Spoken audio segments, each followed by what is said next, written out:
If you've ever looked at your numbers and felt more panic than power, then today's episode with Brandy Mabra is just for you. Hi, I'm Whitney, host of The Growth Show, and today Brandy and I are talking about all things finances in your business and looking at the numbers, what numbers to be looking at, how to be investigating them, when to be looking at them, how to be preparing for times of uncertainty or inconsistency in your business. Also, when the economy maybe is not performing so well and that's impacting your business, where certain policies are changing how your customers can access your services. How does that impact you as a business owner and how to prepare for it? So it's really great conversation. And let me just give you a little background about Brandy, my guest. Brandy Mabra is the CEO of Savvy Clover Coaching and Consulting and a CEO coach for women private practice owners in healthcare. With over 15 years of leadership and business management experience, Brandy has transformed struggling practices into high-performing, profitable operations. She has built and led multi-million dollar healthcare practices and now helps clients scale for sustainable growth and profit. Brandy holds a bachelor's degree from The Ohio State University and a master's in health administration from A.T. Still University. She is a certified professional coach and master energy leadership practitioner trained through IPEC. As the founder of Private Practice CEO, Brandy equips clients to fully step into their CEO role, leading businesses with streamlined operations and empowered teams that thrive independently. That's the dream, right? She's been featured in Forbes, Fast Company, Entrepreneur, Pop Sugar, and Create and Cultivate, and is a member of the 2022 Forbes Coaches Council and the Entrepreneur Leadership Network. A passionate traveler and family-focused leader, Brandy champions the belief that you can't build a business on fumes. I love that. CEO breaks are not optional, they are essential. All right, let's get into the conversation. Hi, Brandy. Welcome to the show. I'm so excited to have you here. Hey, Whitney. Thank you so much for having me. I'm super excited to be here and for us to talk all the things when it comes to the business side of your practice. So thanks. Yeah. We've got a lot to unpack today. Yes, we do. And you help practice owners embody that CEO role. And there's a lot that goes into it. There's no way that we could fix or finish and talk through all of that. So today we're going to focus on what it means when it comes to the numbers and being a CEO and thinking about numbers and the financial aspect of your business. And even more specifically, how to navigate that in uncertain times. Yes, This is not something we've talked about before, but it is definitely very present, I think, for many of us, many listeners. And so I really appreciate you opening up the conversation about it with us. Yeah, absolutely. Happy to talk about it. I can talk about money, business climate, landscapes. Some of my clients, I have to literally tell them, okay, tell me to stop. Or you need to, like, we do deep dives, which are 3 hours long with some of our clients. And I could talk the whole 3 hours. So there's so much. I just love the topic. So thanks again. Great. All right. Let's address the elephant in the room, the recent spending legislation that came out. There was definitely a lot of discussion getting it passed. Now it's here. It is signed into law, the one big beautiful bill. So first, what is it for anyone who may not know, and how does it apply to practice owners? Yeah, one big beautiful bill, if just the short and dirty part of it, is going to be impacting 12 million of Americans when it comes specifically to the Medicaid population and some of, kind of still out to be told Medicare. So that's when we think about it from a healthcare landscape, is a huge shift. Medicaid and Medicare have been around for years and years and years and years. And for this not to be, or the stipulations for people to have it, because it's not going completely away, but for patients to actually have access to it, there's a little bit more hoops that people have to jump through than in the past. And so there's a lot of emotions that people are feeling rightfully, regardless of your political views.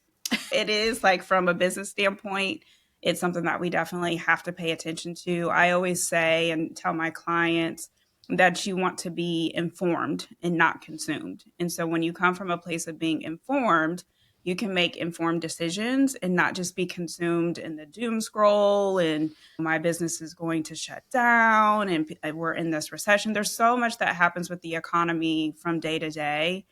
from you as a business owner, as a CEO, you have to know what to take in. So that way you can definitely give yourself grace, give yourself just the reserves that you need in order to build your business, but also know what kind of business decisions that you need to make. So with the one big beautiful bill, then it is a huge shift over the next 10 years. So it's not something that's going to happen tomorrow. One of the things, even because I'm working with my clients on this, is to prepare for a bigger shift probably over the next couple of years for it, just because with our current administration being in the office, we have a couple years in order to make sure that things are going to be seen through. But really, it's going to be over the next 10 years. The other part of the one big beautiful bill is because administrations do change, then going into the next couple of terms, who knows, lobbyists, things could change. But at the end of the day, it is going to impact, like I said, 12 million people when it comes to the Medicaid population, Medicare. And then also from a job standpoint, when you start to follow the rabbit trail of it, there's going to be about 12, or not 12, but about 500,000 people, so a half a million people who could potentially be laid off when it comes to hospital systems. And so hospital systems who really rely on that type of revenue stream, also from a payer's perspective, so Blue Cross Blue Shield, United Healthcare, they all have products that are connected to Medicaid and Medicare. And so when they lose those revenue streams, not only is it going to impact just the Medicaid population, it's now going to impact us as a consumer, and then also the patients that are coming through practices doors as well. So there's all kinds of articles. You want to make sure if you're reading through articles that they're cited, they're coming from reputable sources. Definitely the White House has its own information out there as well. And so there's layers to it, but from a healthcare perspective, that's probably some of the bigger gems to pay attention to. Mm-hmm. So specifically practice owners who are taking insurance regularly, because we have a mix. I don't know for your clients if there's a mix of private pay and insurance base, but this will have an impact a lot on the insurance base, but there could be ripple effects on the private pay as well. Who knows? Exactly. Yeah. And so that's what everybody is so concerned with. Oh, I don't have even like panels. I don't have a huge Medicaid population. It doesn't really matter. It doesn't matter if it is cash pay or if it is insurance. It's going to impact everybody because who can't pay, the people who can pay are going to be impacted. So when we think about the consumer who is now having to pay more when it comes to insurance, or the person who might work at the job and now their premiums are higher because they're paying into the insurance. So regardless of how they're showing up in your practice, it is going to have some economic effects that we need to pay attention to, because when we think about our patient, we have to always come from a place of being in their shoes. What are they navigating? What's coming up for them? How are they going to be making buying decisions? And so really not just paying attention to like this one part, you're going to shortchange yourself compared to looking at how is it going to impact everybody. So the innovation of a CEO is going to be really important right now, and looking at how you serve your clients and your patients, the practice models that you have, the pricing, the packaging, all of that is going to come into play because your consumer is going to have to make some different maybe purchasing decisions too. So over the next couple of years, and definitely over the next 5.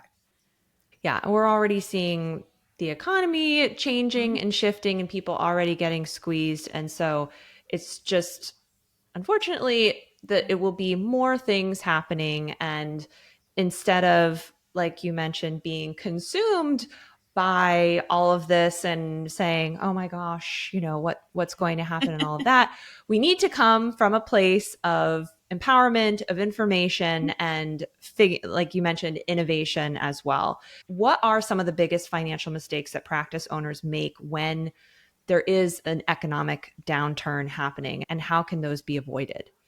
Yeah, I think it starts like baseline, right? So business 101, know your numbers.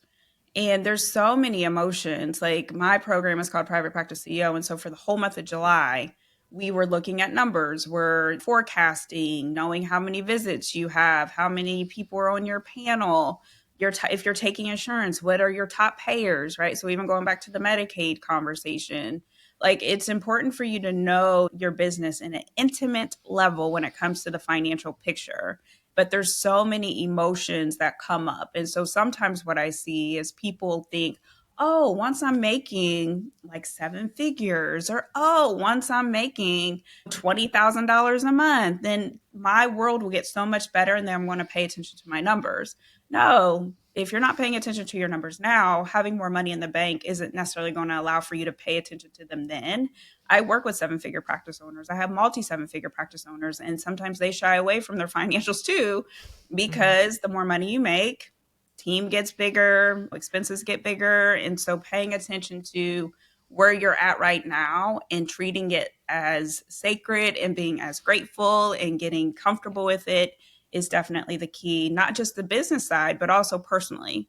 We're one mm, person, right? mm, So we show up in one form. So how we show up in our business is how we're going to show up in our normal everyday lives. So if you are not facing your financial situation personally, then you're going to have a really hard time, 9 to 10 chances, facing your financial situation in the business. What I will say, for, at least for my experience and from the clients that I work with, because we're focused so much more on the business, there's usually more structure inside of the business when it comes to finances, right? You have to pay taxes, you might have a CPA that you work with compared to mhm. personally.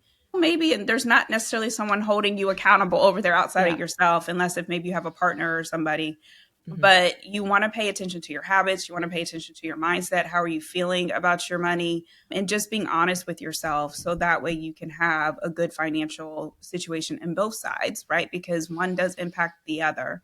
So just facing your story and facing what your financial situation now head on and not avoiding it is one of the best things that you can do in order to prepare for whatever storms might be coming. And then also, there was a client call that I had earlier this week. She has a really great runway. But part of the reason why she has a really great runway is because she prepared in the times of plenty and for the times that when you're lean, because Mm, it's going to happen. So just because you yeah. might be like, oh, I'm not being impacted, the economy is great, I just had my highest revenue month, I love that for you. You need to make sure that you're taking some money and putting it to the Yeah. side, because when things do shift, then you won't have to stress so much. So it's definitely important for you to know what you can and can't do when it comes to your money. Yeah.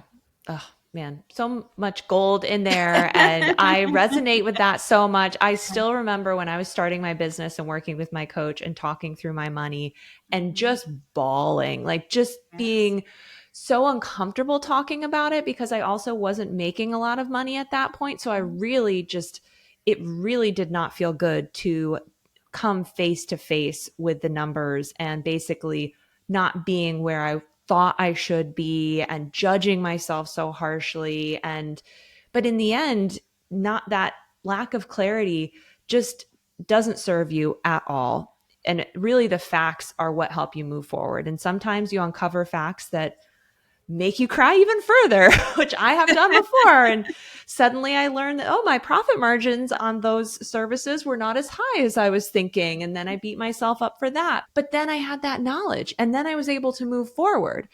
And yeah, I want to reiterate, like, for any business owner that gets clarity on their money and they don't like the answer that they saw on the other side, stop beating yourself up, because you now at least have that knowledge and clarity so you can do something about it, as opposed to a week or a month ago where you didn't even know. Yes, like it's about being proactive and being prepared for what you're asking for. So start today. We're getting ready at the time of this recording. It's August 1st, right? So we're at the beginning of August. Establish like how much money do you want to make in your practice this month? Do you know? A lot of times people don't even think that far. I have no idea what I want for my revenue. How many, like, what do you want to spend for your expenses? Do you know how much your expenses are? Those types of things, like where you have a budget, is so helpful. And then to Mhm. your point, absolutely, like you can make a decision. So you need to be prepared for what you're asking for. So if you are asking for $83,000 a month, or having a seven figure practice, or you want to definitely scale from where you're at, be prepared for it, right? So if $1 million were to show up on your doorstep today, could you be prepared for that? Would you know what to do with it? Do you know where you're going to invest it? Do you know what you're going to do with it? What person you might hire? Do you have a CPA? Do you have a bookkeeper? All of those things matter. And so you have to start today with what you got and be grateful for what you got too. Because if you are in a place where you have financials to pay attention to, awesome. That's amazing. That means that you've done some work, you've made some money, And for those who might be more seasoned and you've been able to grow and hire and have team, and sometimes it's a struggle to make payroll and people start to shame themselves for that. But at least you're in the situation where, hey, I'm trying to make payroll. And so that means that you've grown and that you've expanded. And so there's gems in all of it.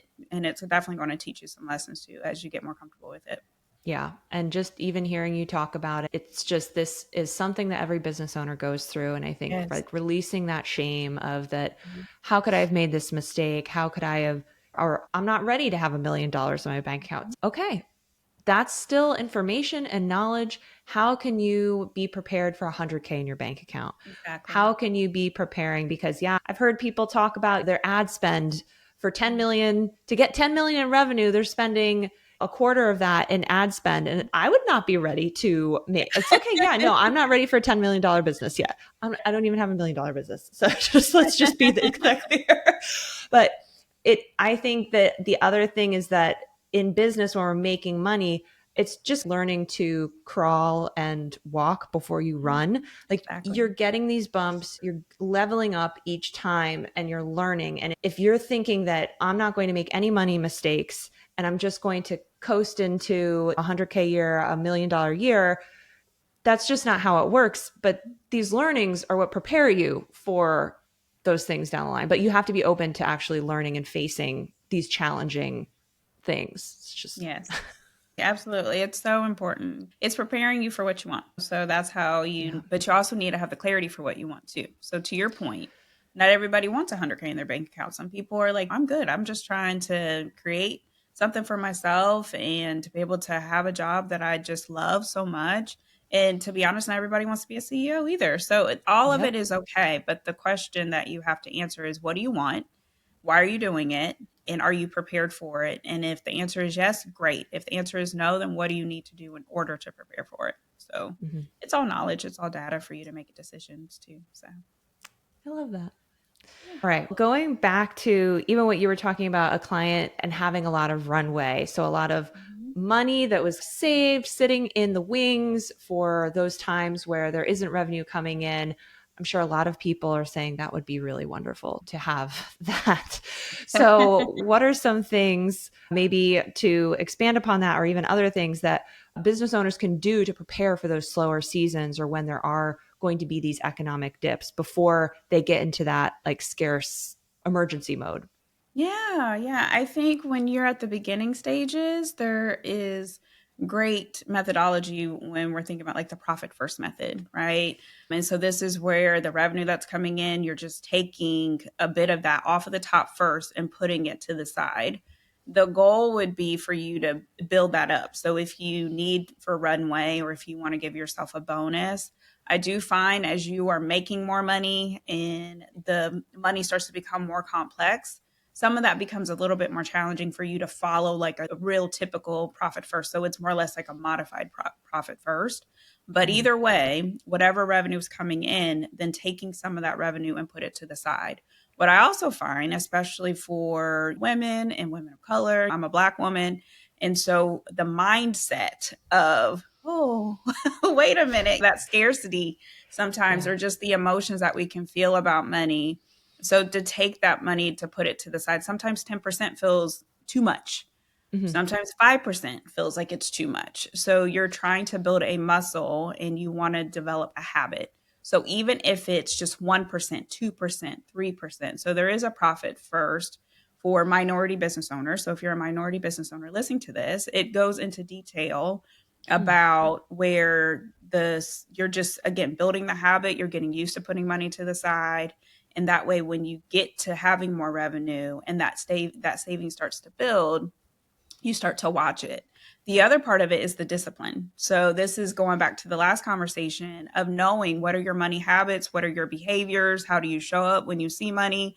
If you see money in the bank account, do you think, oh, all this money is mine? So you forget about some of the things that you need to pay for, or because really it belongs to taxes and it belongs to and the people you have to pay and the yearly subscription you forgot about in 2 months. That's another grand. Exactly. So it is important for you to understand that all that money is not yours. So if Yeah. you are that type of person and, oh, I would love to have, there's this new shiny thing. Yeah. Great. I have $5,000 sitting here so I can actually buy it, but maybe you can't. Maybe you need to Yeah. sit on it. Maybe you need to wait. Maybe you need a budget.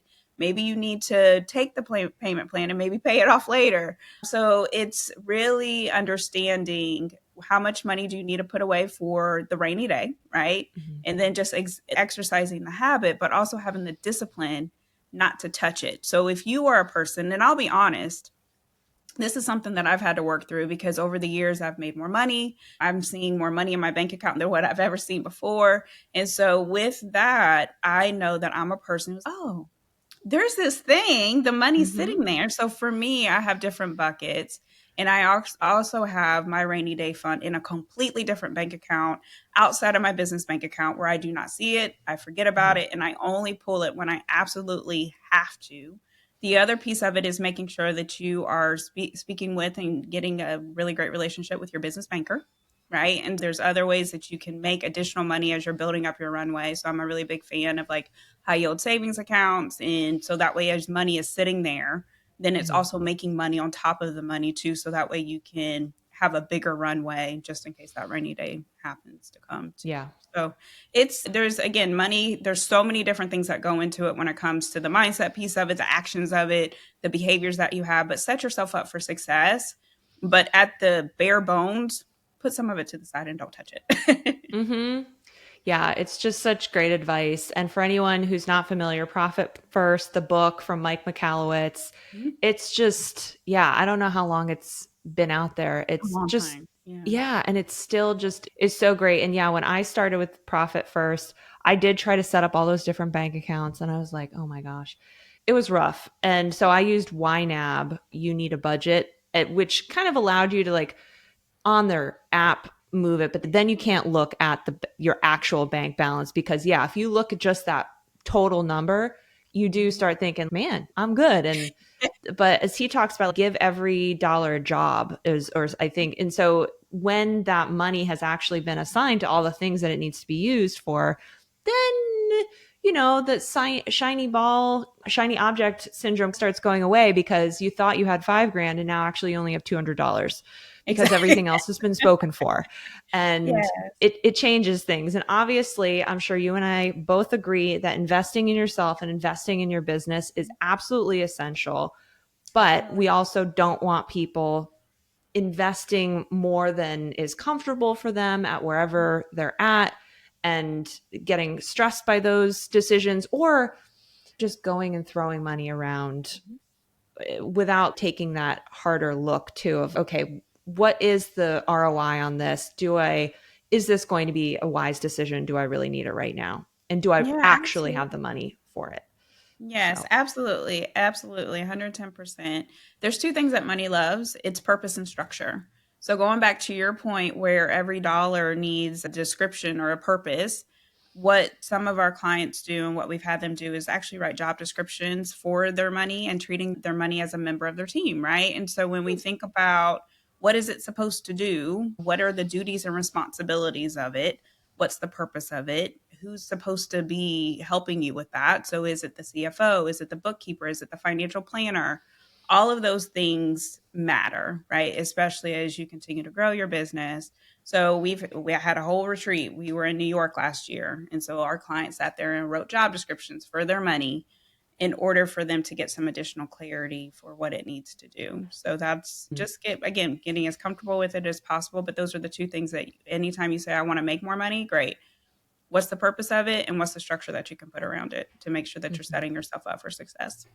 Mm-hmm. That's great. I love that, the job descriptions of it, because yeah, it really, if you're spending it, what's the point of that expense? And so I'm sure Exactly. in that process, do you guys also start uncovering things that maybe should be cut? And, but like, how do you navigate those decisions so that you're not cutting things just from fear or scarcity, but that decision too? Because I'm sure, especially in these times, people are looking at cutting some expenses. Yeah, absolutely. Like on any P&L, I've looked at a lot of them. The two biggest expenses always inside of a practice would be either your rent or your mortgage, especially if you're brick and mortar, or in Mhm. your team. The second and third part of it would be like your EHR system, depending on the sophistication of it. And then what I've seen too is if you're ordering way too much, maybe from Amazon, like for office supplies or something like that. But really, seriously, when it comes to your P&L, your profit and loss statement, it's always like the team. So when we're thinking about the practice that does need a cut, then we get very clear on fine tooth combing. Are you using what you're paying for? And we'll start with subscriptions, or we'll look at their EHR. Do you actually need to upgrade your EHR so you can be more efficient? So that way, maybe you can have one less team member, especially in the shift of AI right now. Some of the things that we'll look at is, are you in paying for things that you no longer are paying for? Is the team member an asset or are they a liability? So we just had a call and went through RPE. And so RPE is revenue per employee. So just to make sure that everybody is doing their part, the practice is as efficient and effective it needs to be. You're not paying for unnecessary expenses. And for the things that you are paying for, then you're maximizing it as well. When we think about the mortgage or the rent, and if you're in a brick and mortar, are you using every nook and cranny of your practice? So if you have rooms that are not being utilized or offices that aren't being utilized, that's a waste of space. Right now we're in a hybrid. So if part virtual, if you have a team and they're part virtual and part in office, is that okay? Is that in alignment with your business culture? You don't want to pay thousands of dollars a month and not utilize the space that you're in. So it's important for you to get very clear on what you're paying for. Why are you paying for it? Are you still using it? Are you maximizing it? And if the answer is yes, amazing. Keep paying for it. And then also, do you have enough to pay for it? If the answer is no, make more money. But if you are paying for things unnecessarily, then you need to start to cut back too. So with our particular client, because some of them they have a lot of team members, 15 plus providers, but not all 15 plus providers are actually carrying the weight that they need to. Sometimes they have more admin, and so the admin isn't necessarily doing the job that they need to do, and so they could get away with maybe one admin instead of two. So it all depends on the practice, but you have to have that intimate conversation with yourself, intimate conversation with you looking at your expenses, and then sometimes it goes into having an honest conversation with your team. I was thinking about this. I've talked to some business owners where I get the sense that they have this sense of pride of that they have this big team, or they are not looking necessarily at their numbers so closely. And it's because sometimes we want to be able to just have so much money that we don't need to follow a budget. And that's freedom and all of that. But I think it's much more powerful to be actually aware of the money that you're spending and being as efficient as possible and knowing your numbers. And it's not out of scarcity, it's out of just being a good business owner. It doesn't have to, you looking at your numbers and scrutinizing them doesn't mean that there's even anything wrong. It's just being a good business owner. Yes, yes. And it goes back to, again, you being prepared for what you're asking for. Because I've seen it where something is going to happen and it's going to force you to look at your situation, your financial situation. And it's either whether it's the economy, whether if it's something unexpected, whether if it's I bought off more than what I could chew or bit off more than what I could chew, something is going to force you to look at it. So if you just get into the natural habit of knowing what your numbers are, sitting down with an hour so that way you can get very familiar with what you're paying for, what you're not paying for, the revenue that's coming in, having the right partners around you who can challenge you on the financial situation, who can help strategize with you when it comes to the revenue or what you can do to set your practice up for success. It's all just good best practices. So I agree with you. As a good business owner, your number one responsibility, especially if you have a team that you're paying for, they're counting on you to do the right thing, and they're counting on you to be paying attention to the dollars because they're depending on you for the rent, for their mortgage, to be able to pay their bills. And so when you're not able to do that, then that's very stressful. It's not only stressful on you as a business owner, but also too, it's stressful for them because they're counting on their paycheck. Yeah, you gotta put it's like you just gotta keep it afloat. Like you can't, they're relying on the business to be healthy and strong, and if you're not doing that, then yeah, you not caring about what you're spending on them eventually will come back to bite everyone in the butt. Absolutely. Absolutely. Speaking about just even more like monitoring of things or getting that clarity. So let's talk about like cash flow and like the ups and downs, like we talked about. Like, how can business owners, practice owners just keep their sanity and maintain that financial clarity when the cash flow is so unpredictable? Yeah.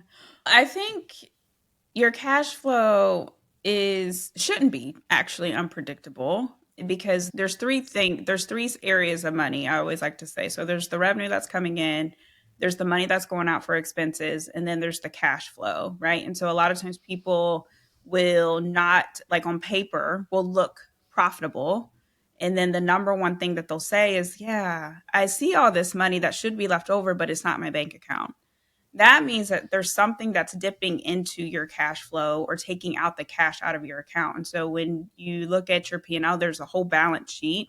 So for those who might have lines of credit or business loans and there's fees, all of that gets taken out of cash flow, right? So I think understanding the cadence of your cash flow and the timing of how you pay bills is important too. So if you pay payroll every 2 weeks, but your reimbursements, if you're on insurance, sometimes that cadence can vary. Or if people aren't paying their invoices when you think that they're going to pay their invoices and you have something that's due and that cash isn't there, then it's a timing issue, right? So you can always try to get the alignment of when the cash is coming in, then the bills are getting paid during that time. Or you can get to a place where you're actually speeding up your cash flow. So this is where we're thinking about operations. This is when we're thinking about collections. This is when we're thinking about, are you collecting copays? Are you collecting deductibles? Are you very in tuned with when Blue Cross Blue Shield might pay you, or when Medicaid might pay you, or United Healthcare? Like all those things, like the timing of your cash can definitely make an impact too. So people will Yeah. always say, the money's there. I know the money's there.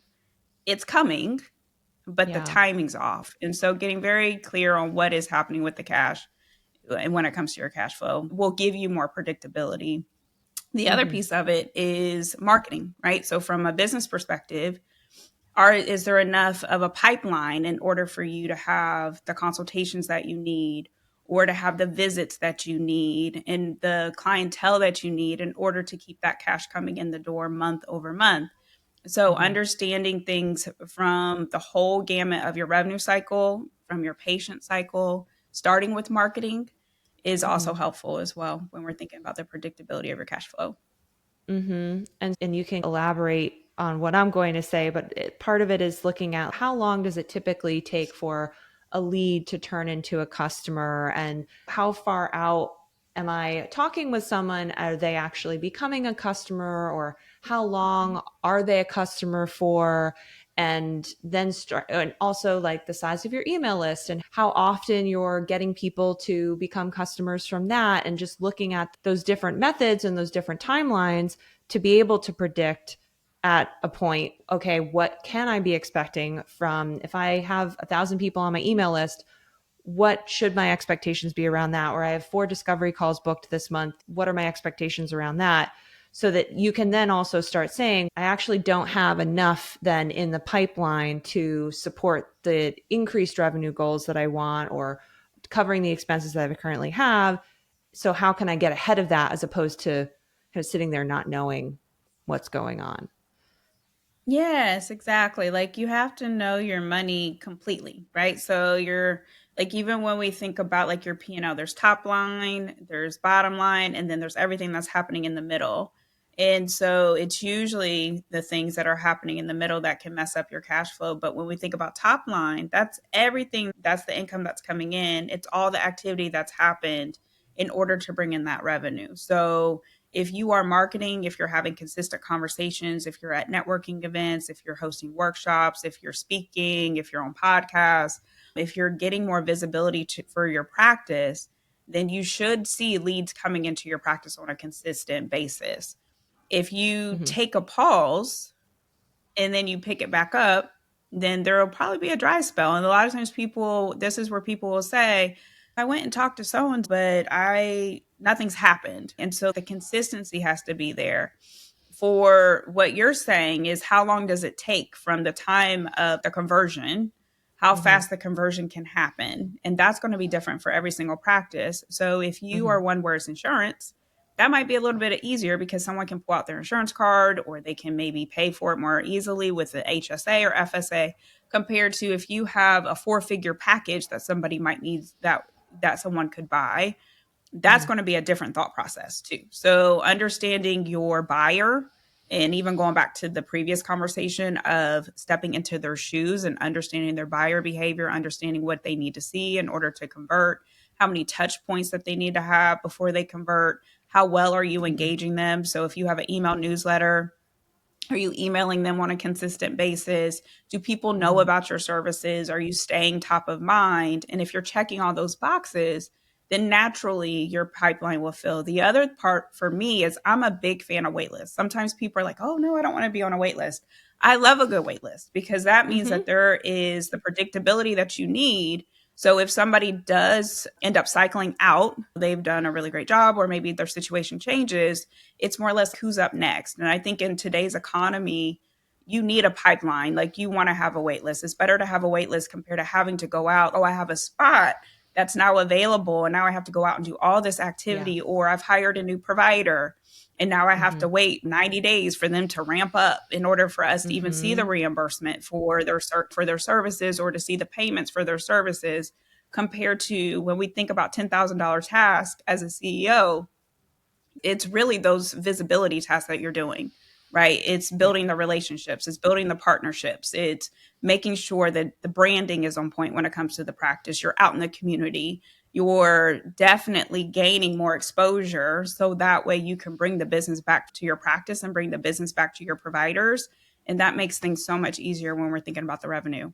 What you do with the Mm-hmm. revenue, that's where the responsibility has to come into play. But yeah, but paying attention, like operationally, also the business that comes in, what's the normal cycle? So if somebody's supposed to have 10 appointments with you, or if it's where, if there's the check-in process that you need to have, then all Mm-hmm. those things are going to impact your money as well. And that's just operations. Yeah, it's just getting clarity on it, understanding it, not having any judgment about Mhm. what it should be, or it's just whatever it is for you is the truth for you. And now you can use that Yes. information and then make some forecasts and figure things out. And I love what you said Yeah. too about the people going and doing a talk and then nothing's happening. And then maybe they stop because they felt that nothing happened. And people just take a long time sometimes to make decisions. And they, everything you just said, they need to see you multiple times.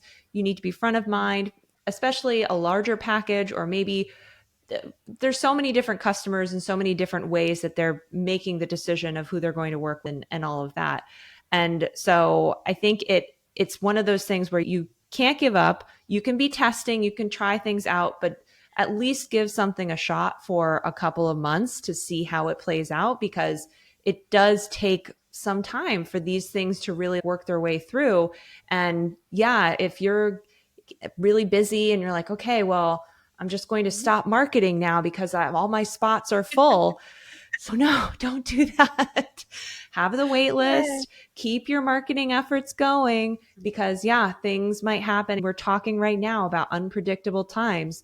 So having those systems in place, we talk about putting the money away, put those leads away, put them on a wait list, Mhm. keep talking to them, keep sharing information.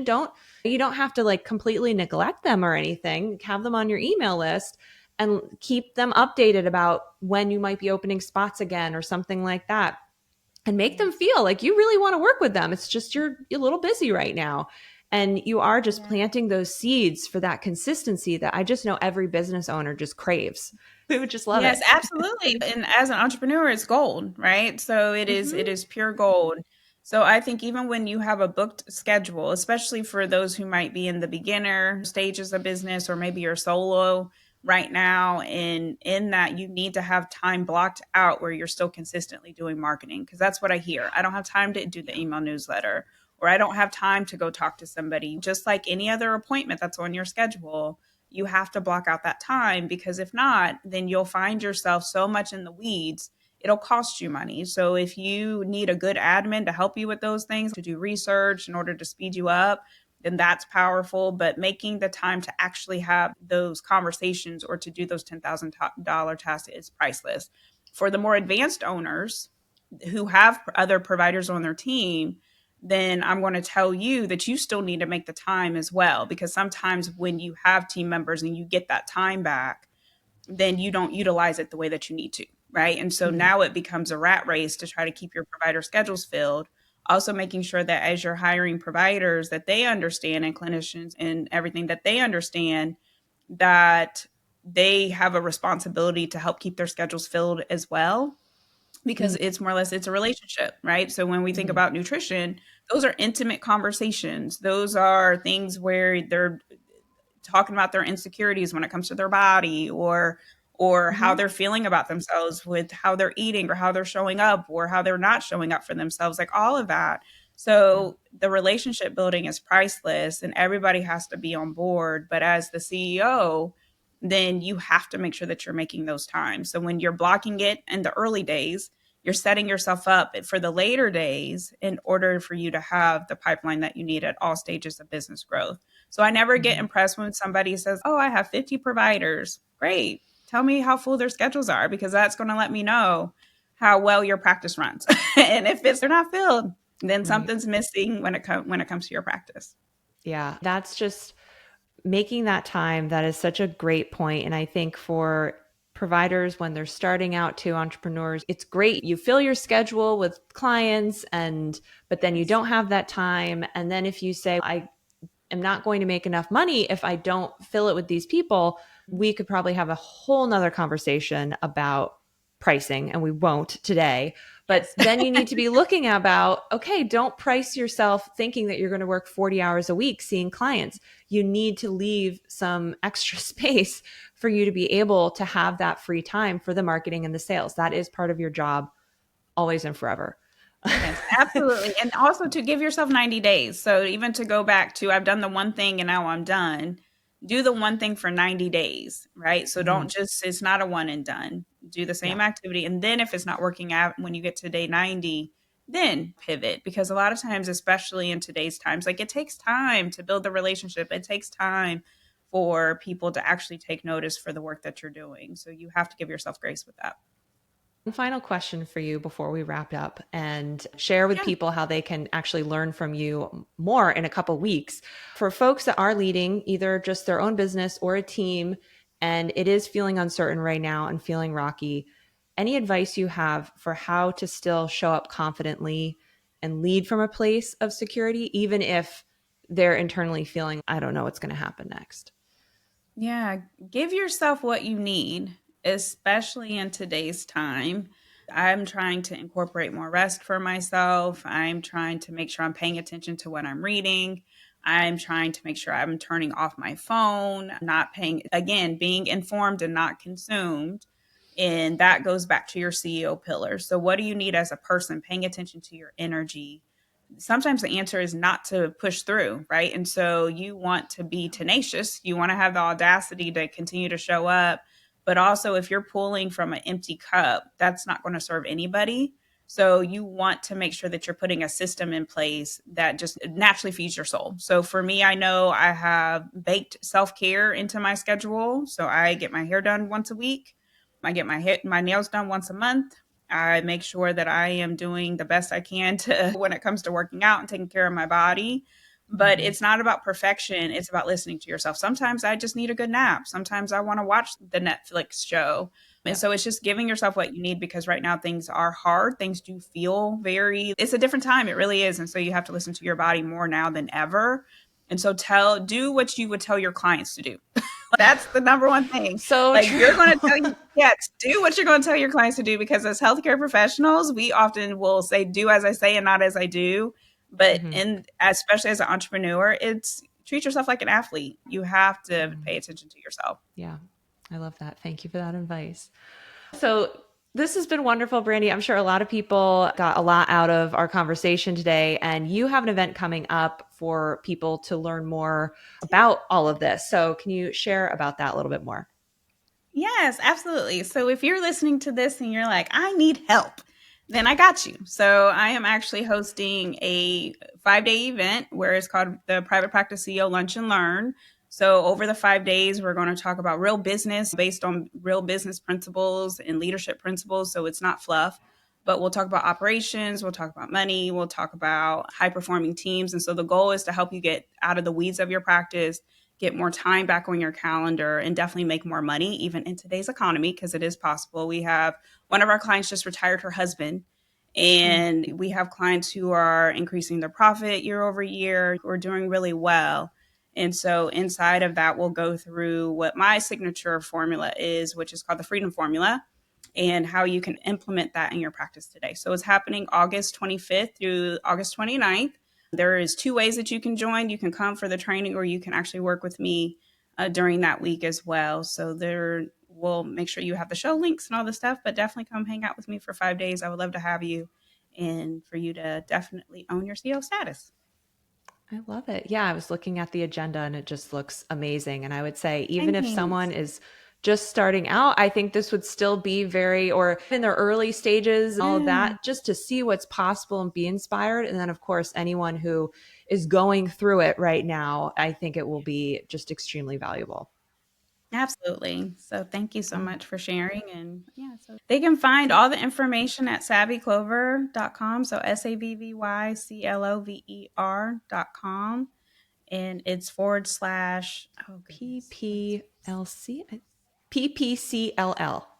Yes, yes, thank you.